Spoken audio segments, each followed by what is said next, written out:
विद्यार्थी मित्रांनो, विद्यार्थी मैत्रिणींनो, तुमची फर्स्ट सेमची परीक्षा जी आहे विद्यापीठाची ती आता लवकरच होणार आहे आणि त्यात बहुपर्यायी प्रश्न विचारले जाणार आहेत. आपण मागे तुम्हाला प्रॅक्टिस व्हावी यासाठी एक टेस्ट घेतली होती. तशी ऑनलाईन पद्धतीने तुमची बहुपर्यायी स्वरूपाची परीक्षा विद्यापीठाची होणार आहे. जरा गांभीर्याने घ्या. त्यासाठी कशा पद्धतीचे प्रश्न विचारले जातील याचा नमुना म्हणून मी तुम्हाला काही प्रश्न तुमच्या ग्रुपवर टाकलेले आहेत आणि त्या प्रश्नांची उत्तरं म्हणजे ती प्रश्न आणि त्याची उत्तरं तुम्हाला वहीमध्ये लिहायची आहेत. त्याच्यासाठी तुम्हाला इंटरनल मार्क मिळतील आणि त्याच अनुषंगाने तुमची विद्यापीठाच्या परीक्षेची सुद्धा तयारी होणार आहे. ज्यांनी कोणी आजपर्यंत स्वप्न वासवदत्तम हे जे नाटक आहे तुम्हाला फर्स्ट सेमिस्टरला त्याचा अभ्यास केला नसेल, त्यांनी ग्रुपवरती मी ज्या PPT टाकल्या आहेत किंवा मी जी हे एक तुम्हाला PDF फाईल टाकलेली आहे ही स्वप्न वासवदत्तम संपूर्ण, ह्याच्यामध्ये सगळ्या नोट्स आहेत, त्या सगळ्या नीट वाचा म्हणजे तुम्हाला मी विचारलेल्या प्रश्नांची उत्तरं देता येतील. त्याच्यानंतर खाली कवी अशी पण एक PDF टाकलेली आहे. त्याच्यामध्ये तुम्हाला अश्वघोष, भास, कालिदास हे जे तुम्हाला अभ्यासक्रमाला कवी आहेत त्यांची माहिती दिलेली आहे ती पण वाचा म्हणजे तुम्हाला प्रश्नांची उत्तरं देता येतील. या दोन्ही नोट्स तुमच्या पहिल्या सेमिस्टरसाठी आहे, स्वप्न वासवदत्तम संपूर्ण आणि कवी SLT. त्यानंतर काही प्रश्न मी तुम्हाला नमुन्यादाखल दिलेत जे तुम्हाला नमुन्यादाखल पण आहेत आणि जे इंटरनल मार्कासाठी सुद्धा विचारलेले आहेत. जे कोणी आजपर्यंत काही विविध कारणांमुळे आपल्या स्वतःच्या अडचणींमुळे समस्यांमुळे पिरियड करू शकले नसतील त्यांच्यासाठी पुन्हा एकदा उजळणी म्हणून मी हे लेक्चर घेत आहे. आता आपण प्रश्नांकडे वळूया. पहिला प्रश्न आहे, स्वप्न वासवदत्तस्य लेखकः किंवा कविः किंवा नाटककारः कः. म्हणजे स्वप्न वासवदत्तम याचा लेखक कोण आहे किंवा कवी कोण आहे किंवा नाटककार कोण आहे. संस्कृत साहित्यात सहसा कवी असा शब्द वापरला जातो. त्याचा अर्थ तो खरोखर कवी पण असू शकतो, तो नाटककार पण असू शकतो, तो लेखक पण असू शकतो. कारण संस्कृत साहित्यात साहित्याला काव्य असा शब्द वापरला जातो. मग आपला प्रश्न आहे, स्वप्न वासवदत्तस्य लेखकः किंवा कविः किंवा नाटककारः कः. तर अर्थात याचा नाटककार आहे भास. नाव आहे त्याचं भास. दुसरा प्रश्न आहे, स्वप्न वासवदत्तस्य काव्यप्रकारः कः. कुठला काव्यप्रकार आहे हा? स्वप्न वासवदत्तम हा काव्यप्रकार कुठला? सगळे साहित्याचे जे प्रकार आहेत, काव्य, नाटक, एकांकिका, गद्यकाव्य, गद्यपद्य काव्य, या सगळ्याला सर्वसमावेशक शब्द मी मगाशीच सांगितला काव्य आहे. मग त्यातलं स्वप्न वासवदत्तम हा नेमका कुठला काव्यप्रकार आहे? तर अर्थात स्वप्न वासवदत्तम हे नाटक आहे. स्वप्न वासवदत्तस्य काव्यप्रकारः कः. तर नाटकः. स्वप्न वासवदत्तस्य नायकः कः. या नाटकाचा नायक कोण आहे? तर अर्थात वत्सदेशाचा राजा उदयन हा या स्वप्न वासवदत्त नाटकाचा नायक आहे. उदयनस्य देशः कः. उदयन कुठल्या देशाचा राजा आहे? आत्ताच मी सांगितलं वत्स देशाचा राजा आहे म्हणजे त्याचा देश कोणता? तर वत्स देश. उदयनस्य किंवा वत्स देशस्य राजधानी का. म्हणजे उदयनाची किंवा वत्स देशाची राजधानी कोणती? तर या वत्स देशाची राजधानी आहे कौशांबी. म्हणजेच उदयनाची राजधानी आहे कौशांबी. वत्स देशाचा राजा कोण आहे? उदयन. आणि त्याची राजधानी काय आहे? तर कौशांबी. उदयनस्य शत्रुः कः. या नाटकामध्ये उदयनाचा शत्रू कोण आहे ज्याचा उल्लेख झालेला आहे? ज्या शत्रूंनी उदयनाचं राज्य बळकावलेलं आहे आणि त्याला त्याची राजधानी सोडून दुसरीकडे राहायला जावं लागत आहे. तर उदयनाचा शत्रू आहे आरुणी. या आरुणीने त्याला पराजित केलं आहे आणि मग आता त्याला त्याची राजधानी सोडून कुठे राहावं लागत आहे? तर लावाणक या गावी राहावं लागत आहे. पराजित उदयनः कुत्र वसति. म्हणजे पराजित उदयन कुठे राहतो? कुत्र म्हणजे कुठे, कुठे राहतो? तर आत्ताच मी सांगितलं, लावाणक या गावी राहतो. उदयनस्य प्रथम पत्नी का? म्हणजे उदयनाची पहिली पत्नी कोण? तर वासवदत्ता. उदयनस्य द्वितीय पत्नी का? उदयनाची दुसरी पत्नी कोण? तर पद्मावती. आता ही उदयनाची जी प्रथम पत्नी आहे वासवदत्ता, तिचा आणि उदयनाचा विवाह कसा झाला याची एक छोटीशी रंजक कथा आहे. आणि ती कथा अशी आहे की वासवदत्ता ही उज्जैनीची आहे आणि उज्जैनीचा राजा आहे राजा प्रद्योत. नाव आहे त्याचं राजा प्रद्योत. त्याचं दुसरं नाव आहे महासेन, कारण त्याच्याजवळ खूप मोठं सैन्य आहे.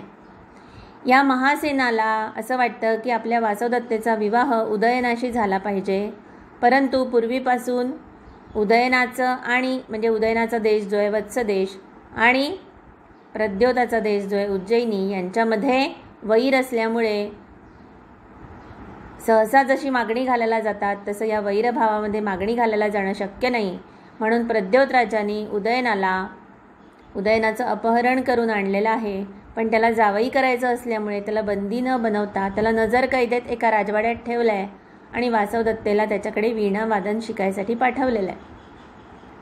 पुढे जाऊन उदयनाचा आणि वासवदत्ताचा ते विवाह करून देणार आहेत, पण ही गोष्ट उदयनाला माहिती नाही. आणि उदयनाचा जो मंत्री आहे यौगंधरायण, तो यौगंधरायण या उदयनाला सोडवण्यासाठी काही एक युक्ती आखतो आणि त्या युक्तीनुसार तो उदयनाला सोडवून आणतो. आणि ते सोडवून आणत असताना वासवदत्ता उदयनाच्या प्रेमात पडली असल्यामुळे ती सुद्धा आपल्या आईवडिलांना सोडून उदयनासोबत निघून येते आणि त्यांचा विवाह होतो. त्यामुळे पहिली पत्नी आहे वासवदत्ता. वासवदत्ता याहा पिता कः? आपला 7वा प्रश्न. वासवदत्ता याहा पिता कः? आत्ता मी जी गोष्ट सांगितली त्यात तिच्या पित्याचं नाव सांगितलं आणि ते सांगितलं प्रद्योत, किंवा त्याचंच दुसरं नाव आहे महासेन. वासवदत्ता याहा देशः कः? तेही मी सांगितलं उज्जैनी. उज्जयिन्याहा राजकन्या का? आता उज्जैनीची राजकन्या कोण? मगासच्याच प्रश्नाचा हा उलट प्रश्न आहे. तर अर्थात उज्जैनीची राजकन्या कोण आहे? वासवदत्ता. मगध देशस्य राजकन्या का? आता हा मगध देशाची राजकन्या. आत्तापर्यंत आपण गोष्टीमध्ये पाहिलं की उदयन आणि वासवदत्ता यांचा विवाह झालेला आहे आणि वासवदत्ता ही उज्जैनीची राजकन्या आहे. मग आता दुसरी पत्नी करायची वेळ राजावरती का आली? तर आपल्याला आधीच उल्लेख झालेला आहे की त्याच्या आरुणी नावाच्या शत्रूंनी त्याचं राज्य काबीज केलेलं आहे आणि त्याला लावाणक या गावी राहावं लागत आहे. पुन्हा एकदा यौगंधरायण हा त्याचा प्रधानमंत्री आता काय करावं या विचारात असताना त्याला असं आठवतं की ज्योतिष्यांनी उदयनाच्या बाबतीमध्ये आजपर्यंत जे काही ज्योतिष्य वर्तवलेलं आहे ते खरं ठरलं आहे आणि यापुढचं जे भविष्य आहे त्यामध्ये असं होतं की तो मगध देशाची राजकन्या पद्मावती हिच्याशी विवाह करेल. असं ज्योतिष्य जरी वर्तवलेलं असलं तरी प्रत्यक्षातली स्थिती अशी आहे की वासवदत्ता आणि उदयन एकमेकांच्या प्रेमात आहेत आणि त्यामुळे राजा वासवदत्तेला सोडून सहजासहजी काही पद्मावतीशी विवाह करायला तयार होणार नाही. एकीकडे राज्य जर परत मिळवायचं तर सैन्याची गरज आहे आणि असं मित्र राज्याची मदत घेणं शक्य आहे. त्यात मगध देशाचं राज्य जे आहे ते मोठं राज्य आहे आणि त्याची मदत घ्यायला हवी. पण मदत घ्यायची तर त्याचे एक वेगवेगळे प्रकार असतात. त्यामध्ये एकमेकांशी संबंध जर जुळून आला तर नातेवाईकांना मदत करण्याच्या दृष्टीने मगध देशाचा राजा मदत करू शकेल आणि म्हणून पद्मावतीशी विवाह व्हायला हवा. पण तो व्हायचा कसा? त्यामुळे यौगंधरायण एक युक्ती करतो आणि राजा शिकारीला गेलेला असताना लावाणक गावाला आग लागली अशी अफवा पसरवतो आणि त्या आगीमध्ये वासवदत्ता जळून गेली आहे आणि तिला वाचवता वाचवता यौगंधरायणी जळून गेला आहे अशी अफवा पसरवतो. प्रत्यक्षात यौगंधरायण संन्याशाचा वेश धारण करतो आणि वासवदत्ता जी आहे तिला अवंतिकेचा वेश धारण तिने केलेला आहे आणि दोघं जण अज्ञातवासात निघून गेलेले आहेत. बाकी जबाबदारी जी आहे ती उदयनराजाचा सेनापती रुमणमान जो आहे त्याच्यावरती सोपवलेली आहे. आणि आता वासवदत्ता आणि यौगंधरायण हे लावाणक गावातनं बाहेर पडलेले आहेत. आणि मग ते मार्गक्रमण करत असताना एका ठिकाणी तपोवनामध्ये त्यांची भेट पद्मावतीशी होते आहे. ही पद्मावती जी आहे ती मगध देशाची राजकन्या आहे. आपला 10वा प्रश्न आहे, मगध देशस्य राजकन्या का? म्हणजे मगध देशाची राजकन्या कोण? तर मगध देशाची राजकन्या आहे पद्मावती. या पद्मावतीच्या भावाचं नाव आहे दर्शक. दर्शकः कः अस्ति? तर दर्शक हा पद्मावतीचा भाऊ आहे. पद्मावत्याः भ्राता किंवा अजून काय? तर मगध देशस्य राजा. पद्मावत्याः भ्राता कः? 12वा प्रश्न, पद्मावत्याः भ्राता कः? आत्ताच सांगितलं, पद्मावतीचा भाऊ दर्शक. यौगंधरायणः कः अस्ति? यौगंधरायण कोण आहे? आत्ता मी सगळी जी कथा सांगितली त्यात उल्लेख आला होता. यौगंधरायण हा उदयनाचा प्रधानमंत्री आहे. उदयनस्य प्रधानमंत्री. 14वा प्रश्न आहे, उदयनस्य प्रधानमंत्री कः? 13व्या प्रश्नाचाच उलट प्रश्न आहे हा. तर अर्थात आपलं उत्तर आहे यौगंधरायण. उदयनाचा प्रधानमंत्री कोण? तर यौगंधरायण. 15वा प्रश्न, रुमणवानः कः अस्ति? रुमणवान कोण आहे? तर रुमणवान हा उदयनाचा सेनापती आहे. उदयनस्य सेनापती कः? अर्थात उदयनाचा सेनापती रुमणवान आहे. वासवदत्तायाः पिता कः? वासवदत्तेचे पिता कोण?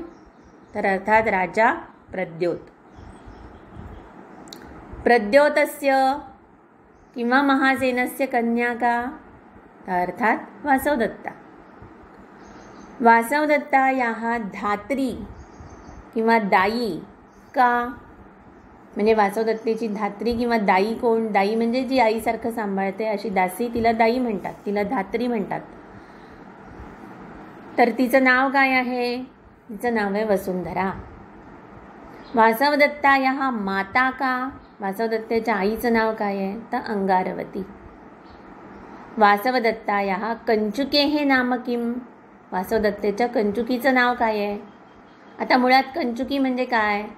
तर राजवाड्यामध्ये, अंतःपुरामध्ये ज्या सगळ्या स्त्रिया असतात, म्हणजे राणी, राजकन्या, त्यांच्या दासी, इतर सगळ्या नातेसंबंधांमधल्या स्त्रिया, यांना सांभाळणारी, यांची देखभाल करणारी, यांना काय हवंय नको ते बघणारी एक जी पदाधिकारी आहे, वृद्ध व्यक्ती आहे, तिचं नाव, त्या पदाचं नाव आहे कंचुकी. मग जसं प्रधानमंत्री हे पद आहे, जसं सेनापती हे पद आहे, तसं कंचुकी हे अंतःपुरातल्या स्त्रियांना सांभाळणारं अधिकाराचं पद आहे. त्या कंचुकीचं नाव काय आहे? वासवदत्ताच्या कंचुकीचं नाव काय आहे? तर रैभ्य. रैभ्यः कः अस्ति? रैभ्य कोण आहे? तर अर्थात वासवदत्तेचा कंचुकी, म्हणजेच उज्जैनी देशाचा कंचुकी. अंगारवती का अस्ति? अंगारवती कोण आहे? तर अंगारवती मी आत्ताच सांगितलं, वासवदत्तेची माता आहे. वसुंधरा का अस्ति? वसुंधरा कोण आहे? तर वसुंधरा वासवदत्तेची दाई आहे किंवा धात्री आहे. यौगंधरायणः कम वेशम धारितवान? यौगंधरायणाने कुठला वेश धारण केला आहे? मी आत्ता गोष्ट सांगताना सांगितलं होतं की यौगंधरायणाने संन्याशाचा वेश धारण केला आहे, किंवा त्याचंच दुसरं नाव आहे यतिवेश. यती म्हणजेच संन्याशी. वासवदत्ता कम वेशम धारितवती? वासवदत्तेनी कुठला वेश धारण केला आहे? तर अवंतिकेचा वेश धारण केला आहे. अवंतिकेचा वेश म्हणजे असं की जिचा पती परगावी गेलेला असतो त्या स्त्रीनी साधं एक पांढरं वस्त्र नेसायचं असतं आणि डोक्यावरून पदर घ्यायचा असतो, जेणेकरून चेहरा दिसायला नको, त्याला अवगुंठन म्हणायचं. तिने कुठलेही प्रसाधन केलेलं नसायला पाहिजे, तिने कुठलेही अलंकार घालायला नको, असं साधं राहणारी जी व्यक्ती आहे ती आहे अवंतिका. तर वासवदत्ता आधी राजकन्या होती, मग उदयनाची राणी होती, पण आता अज्ञातवासात जाताना तिने काय केलेलं आहे? अवंतिकेचा वेश धारण केलेला आहे. या स्वप्न वासवदत्तम नाटकाचे अंक किती आहेत? तर 6 अंक आहेत, आणि या 6 अंकाला वेगवेगळी नावं आहेत. प्रथम अंकस्य नाम किम? तर ब्रह्मचर्यांक. द्वितीय अंकस्य नाम किम? तर कंदुक क्रीडांक. तृतीय अंकस्य नाम किम? तर पुष्पचयावंक. चतुर्थ अंकस्य नाम किम? तर शेफालिका अंक. पंचम अंकस्य नाम किं तर स्वप्नांक आणि षष्ठः अंकस्य नाम किं तर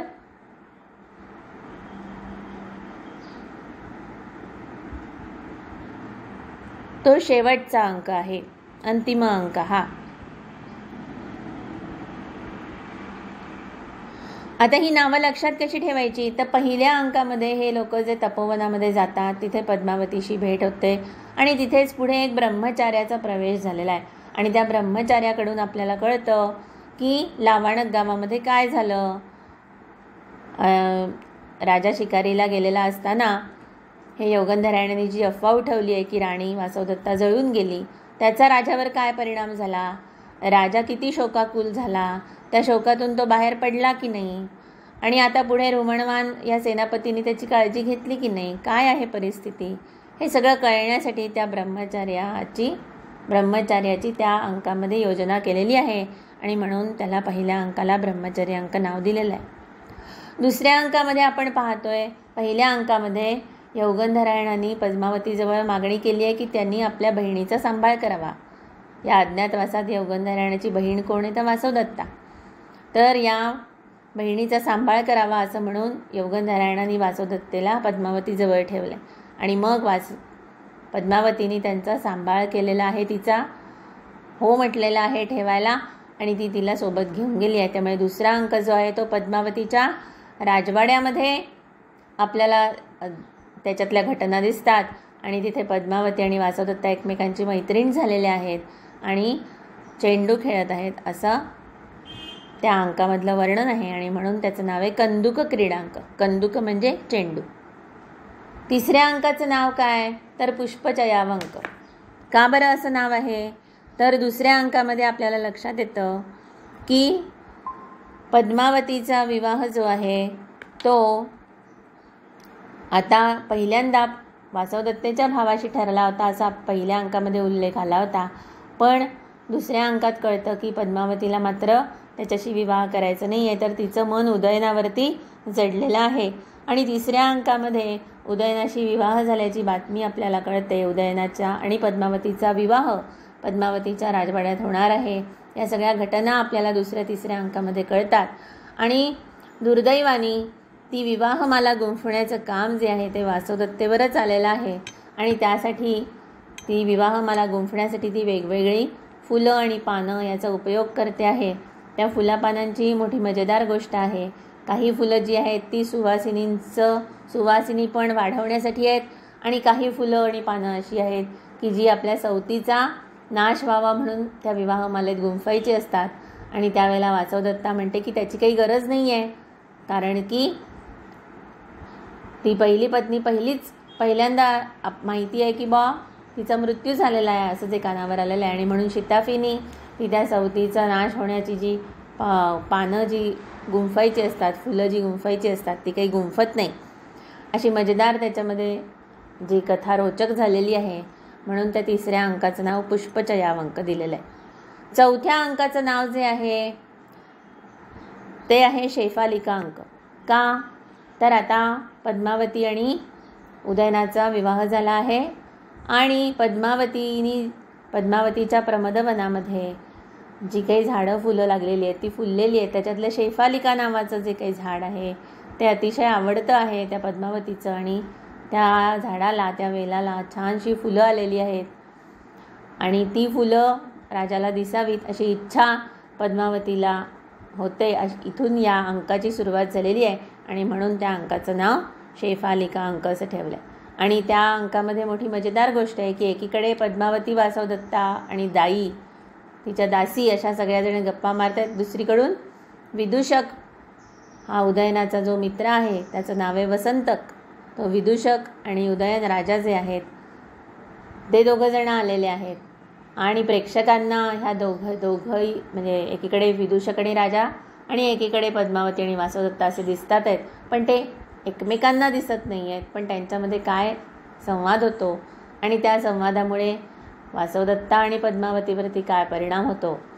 राजा आणि विदूषकामधला जो संवाद आहे की तुला कोण आवडतं, विदूषक विचारतो राजाला तुला कोण आवडतं, वासवदत्ता की पद्मावती. त्याचं उत्तर राजा देतो की पद्मावती खूप चांगली असली तरी वासवदत्तेवरचं मन माझं अजून ती हरण करू शकलेली नाही. त्यावरून वासवदत्तेला तिच्या त्यागाचं थोडंसं फळ मिळतं. पद्मावतीला कितीही ती समजदार असली तरी थोडंसं त्याचं दुःख होतं. अशा सगळ्या या गोष्टी 4थ्या अंकात घडल्यात. त्याचं नाव आहे शेफालिका अंक. 5व्या अंकामध्ये ही पद्मावती जी आहे तिला तिचं डोकं दुखत असल्याचं सांगितलेलं आहे आणि तिची शय्या जी आहे, तिचा विश्राम करण्याचं ठिकाण जे आहे ते समुद्रगृहात आहे असं दाखवलेलं आहे. आणि तिथे तिचं मनोविनोदन करण्यासाठी, तिचं मनोरंजन करण्यासाठी किंवा तिला आराम पडावा म्हणून तिच्या मैत्रिणीला वासवदत्तेला बोलवण्यात आलेलं आहे. आणि एकीकडे राजालाही सांगितलं आहे की पद्मावतीची तब्येत ठीक नाही आहे. प्रत्यक्षात त्या समुद्रगृहामध्ये पद्मावती पोचलेलीच नाही आणि आधी राजा पोचला आहे. तो त्या पद्मावतीच्या शय्येवर बसला आहे, त्याला झोप लागली आहे आणि त्या झोपेमध्ये त्याला स्वप्न पडत आहे वासवदत्तेचं. आणि इकडून खरोखरची वासवदत्ता पण तिथे जाऊन पोचलेली आहे. तिला त्या अंधुक प्रकाशामध्ये कळत नाही आहे की ती पद्मावती आहे का राजा आहे म्हणून. तिथे पद्मावती समजून त्याच्याजवळ बसली आहे आणि मग स्वप्नात बडबडत असलेला राजा, त्या राजाचा आवाज ऐकून तिला कळतं आहे की हा राजा आहे. आणि मग मोठा मजेशीर संवाद त्याच्यात आहे. राजा आणि स्वप्नातली वासवदत्ता आणि खरी वासवदत्ता अशा या तिघांचा संवाद त्याच्यामध्ये आहे. त्यामुळे याला स्वप्नांक असं नाव दिलेलं आहे. 32वा प्रश्न आहे, ब्रह्मचर्यांक कस्य अंकस्य नाम अस्ति. ब्रह्मचर्यांक हा कितवा अंक आहे, कुठल्या अंकाचं नाव आहे, तर अर्थात पहिल्या अंकाचं नाव आहे, प्रथम. पुष्पावचयांक कस्य अंकस्य नाम अस्ति, तर 3ऱ्या अंकाचं. स्वप्नांक कतमः अंकः, तर 5वा अंक. शेफालिका अंकः कतमः अंकः, तर शेफालिका अंक जो आहे तो आहे 4था अंक. चित्रफलकांक कतमः अंकः, चित्रफलक हा 6वा अंक आहे, शेवटचा अंक. त्याचं नाव चित्रफलक ठेवायचं कारण असं की 6व्या अंकामध्ये पद्मावती आणि राजा यांचा आपण बघितलं 3ऱ्याच अंकात विवाह झालेला आहे. आणि 6व्या अंकामध्ये वासवदत्तेच्याकडून, तिच्या आईवडिलांकडून त्या देशाचे कंचुकी आणि तिची दाई म्हणजे रैभ्य आणि वसुंधरा दोघेजण आलेले आहेत उदयनाचं आणि वासवदत्ताचं चित्र घेऊन आणि राजाशी भेट घेत आहेत आणि त्याला सांगतायत की तुमचा विवाह करून देण्याचं राजाच्या मनात होतं, पण तुम्ही त्याच्या आधीच वासवदत्तेला घेऊन निघून गेलात. त्यामुळे ह्या तुमच्या ज्या प्रतिमा आहेत, ही जी तुमची चित्र आहेत, त्या चित्रांचंच वासवदत्तेच्या आईवडिलांनी लग्न लावून दिलं. ती चित्र आम्ही तुम्हाला द्यायला आलेलो आहे. आणि ती चित्र बघत असताना पद्मावतीच्या लक्षात येतं की ही चित्र अगदी हुबेहूब काढलेली आहेत, कारण राजाचं चित्र अगदी हुबेहूब आहे आणि जे राणीचं चित्र आहे, जे वासवदत्तेचं जे चित्र आहे ते पाहून तिला आश्चर्य वाटतं, कारण तिच्याजवळ राहणारी वासवदत्ता आहे पण तिला माहीत नाही ती वासवदत्ता आहे म्हणून. त्यामुळे आपली सखी किंवा आपल्याला जी ठेव म्हणून ठेवायला दिलेली आहे त्या तपोवनामध्ये, जिचा सांभाळ करायला सांगितले, ती व्यक्ती तर वासवदत्ताच आहे. आणि मग त्याच वेळेला यौगंधरायणही तिथे येतो आणि पद्मावतीला म्हणतो की मी जी तुम्हाला ठेव म्हणून दिलेली होती ती माझी बहीण मला परत करा. आणि त्यावेळेला त्या वसुंधरा आणि रैभ्य यांच्या साक्षीने त्याची बहीण जी आहे ती परत केली जाते. आणि त्यावेळेला ती दाई त्या वासवदत्तेच्या चेहऱ्यावरचं अवगुंठन दूर करते आणि मग सगळंच कळतं की अरे ही खरोखर वासवदत्ता आहे आणि राजाला सगळा जो सत्य प्रकार आहे तो कळतो. तर या गोष्टी त्या चित्रफलकामुळे कळतात, म्हणून त्या 6व्या अंकाचं नाव आहे चित्रफलकांक. 37वा प्रश्न बघतोय आपण, कंदुक क्रीडांक कतमः अंकः. कंदुक क्रीडांक कितवा अंक आहे, तर 2रा अंक आहे. ब्रह्मचर्यांकस्य घटना कुत्र घटती. ब्रह्मचर्यांकामधल्या घटना कुठे घडतात, तर तपोवनात घडतात. पुष्पावचयांकस्य घटना कुत्र घटती. पुष्पावचयांकाच्या घटना कुठे घडलेल्या आहेत, तर पद्मावतीच्या राजवाड्यामध्ये घडलेल्या आहेत. स्वप्नांकस्य घटना कुत्र घटती. तर स्वप्नांकाची घटना जी आहे ती समुद्रगृहात घडलेली आहे. शेफालिका अंकस्य घटना कुत्र घटती. शेफालिका अंकातल्या घटना कुठे घडलेल्या आहेत, तर प्रमदवनात घडलेल्या आहेत, अर्थात मगध देशाच्या म्हणजेच पद्मावतीच्या राजवाड्यामध्ये प्रमदवन जे आहे त्याच्यामध्ये घडलेले आहेत.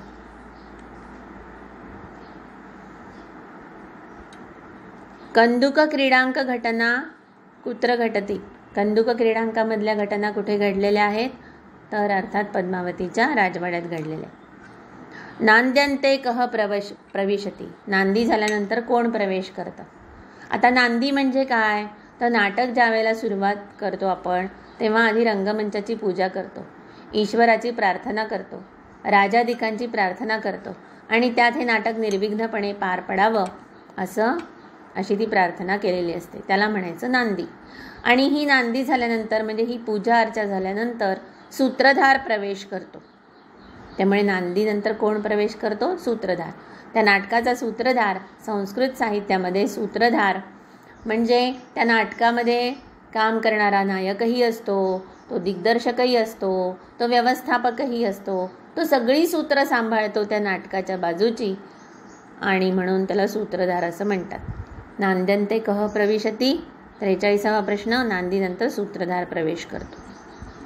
महासूत्रधार आणि त्याची सहाय्यक एक तर नटी असते किंवा पारिपार्श्वक असतो. या दोघांमध्ये काही संवाद होतात आणि त्या संवादातून आपल्याला कळून चुकतं की आता नाटकामध्ये आपल्याला पुढे काय दिसणार आहे किंवा कोणाची कथा असणार आहे.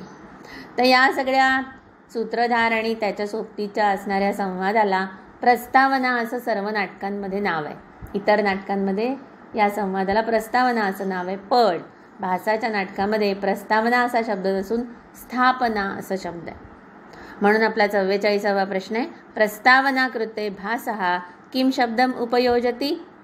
तर प्रस्तावना कृते भासः स्थापना इति शब्दम उपयोजती.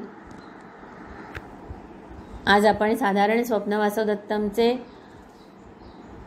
काय आहे हे स्वप्नवासव दत्तम नाटक, कोणी लिहिलं, त्यातले नायक नायिका कोण, त्यांची नावं काय, इतर पात्रांची नावं काय, नाटकाच्या अंकाची नावं काय, आपण त्याचा बाहेरचा विचार केलेला आहे. आपण उद्याच्या लेक्चरमध्ये या नाटकामध्ये कुणी कुणाला म्हटलं, कुठली वाक्य, या संबंधीच्या प्रश्नांची उत्तरं बघणार आहोत.